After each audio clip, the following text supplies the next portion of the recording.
What an absolute shocker of a game that was. I'm starting to think as well, maybe it's just who we are. Second half, just capitulate, just go to rubbish. It was awful. So look, we were so much in control of that first half and chances. Jackson, the goal is a beautiful goal that we score, and Jackson plays his part, but he could have had at least 2 in that first half and wasted chances. But that's who we are, I'm afraid. You say, is it who we are? I'm telling you now, who we are. We're a side that can dominate the first half, miss chances, and then give up points. I've seen it against Palace, I've seen it against Fulham, and I've seen us nearly give up points away at Spurs, at home to Brentford. Bournemouth early in the season should have beaten us, by the way. We got away with that one. But this, I'm afraid, we're not. We are that side. We're a naive, vulnerable team at half-time with a 1-goal lead, and we showed it again. And unfortunately, we paid the price. And you know what? We got out of jail is the truth, Jake. Yep. We got out of jail, really. We could easily have lost that game, in a game we should easily have won. 100%. Yeah, completely agree. And I think equally as well, Cundy, if you said to me at the start of the season, finish 5th and win the Conference League, I probably would have taken it. And yes, we were top 4. Yes, we were, potentially title challengers for a little bit. But what about? Okay, let me ask you this then. What about? It's not ready. What about finish 8th? Because right now, Newcastle, game in hand, they're tucked in right behind us. Man City could have overtaken us today. Bournemouth, the gap is the same. Aston Villa, you can't close it. Right now, we're a side that not long ago, actually, if we had beaten Everton, I think it was like mid-December, we could have gone top of the table. We're now looking to hang on to top 4. I think we get top 4. I'd have taken it at the beginning of the season. Right now, I wouldn't put a lot of money on us getting top 4. Absolutely. I struggle to see us getting top 4 at the moment. Realistically, if we win a Conference League, maybe finish 5th, 6th, even 7th. To be honest, if you'd said that to me at the start of the season, I probably would have taken it. But main focus now has got to be the Conference League, got to win that trophy. And looking at the rest of the teams that are in that competition, I think if we don't win it, I think it's a very disappointing season if we do finish 6th or 7th. So. Yeah, so start of the league, obviously, you've got your perceptions of where you're going to finish. But like I said, there was a period where people were saying Chelsea are now title contenders. And now, if Newcastle win tomorrow, then you're out of the top 4.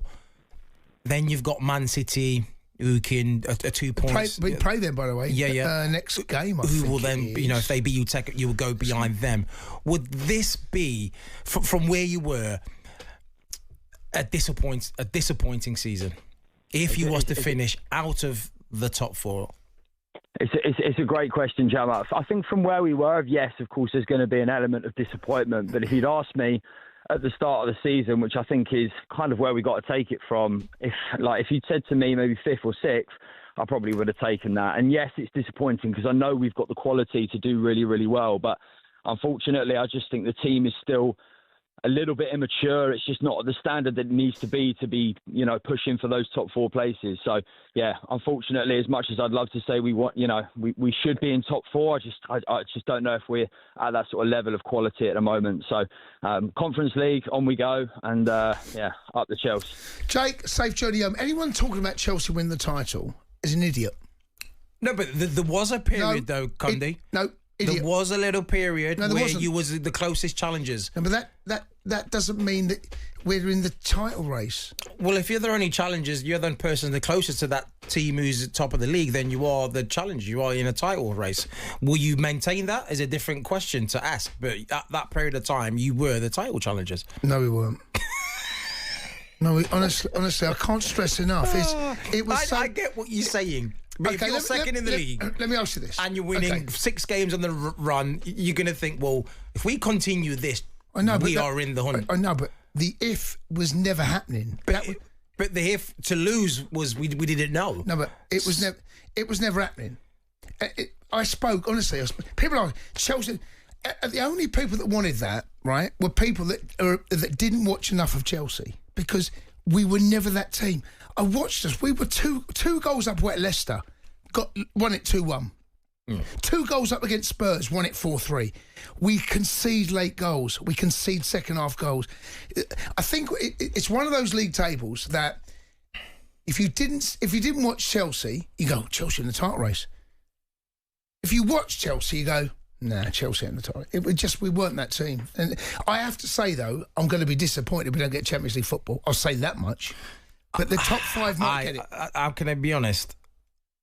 I think Newcastle are going to pick you. I think Newcastle will catch us. I think City will catch us right now. I genuinely do. So I think the pair of them will catch us. So you may as well be disappointed. Pal. I think I'm going to be disappointed, but not. So there's 2 different things, right? Not to finish in the top 4 or 5 because 5 might get Champions League. Yeah, but to win the title, no. Only idiots thought that. Only 037172233. Let's go and speak to Mark, who's a Chelsea fan. All right, Mark.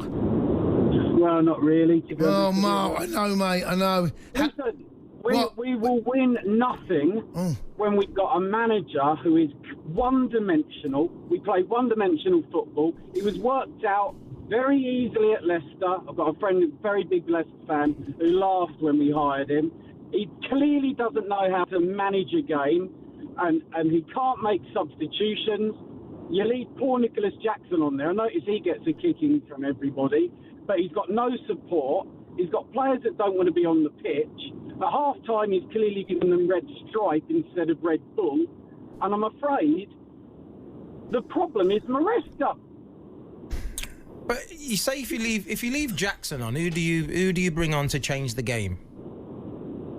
I don't care if it's Gahey, I'm not sure how you pronounce his name, the young Spanish lad. Someone who at least is a change. Every time in the 88th minute, we got the ball. We had a free kick on about 10 yards outside their box.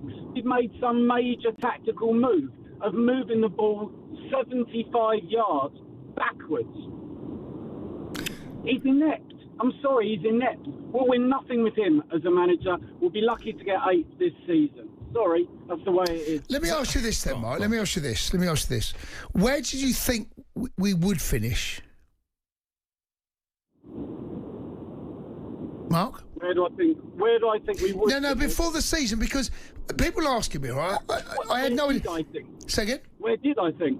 I thought we would finish about where we did last season, to be completely honest with you, because I don't think any team is ever going to get top 4 without I'll use the overused term world-class striker, but you can't get top 4 without somebody who's going to get you 18, 20 goals a season as a striker and is backed up by 2 or 3 other players that get 10 or 12 assists. We don't have that. We won't get anywhere.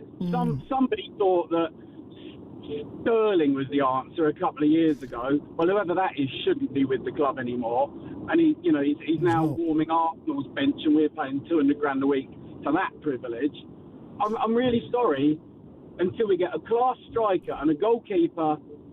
I mean, you must have saw the error by Sanchez today, almost gifted them a goal, and that scares the team for 10 minutes. They're terrified. Yeah, Sanchez has got a clanger in him. You know, when he plays, you do fear every time he gets the ball.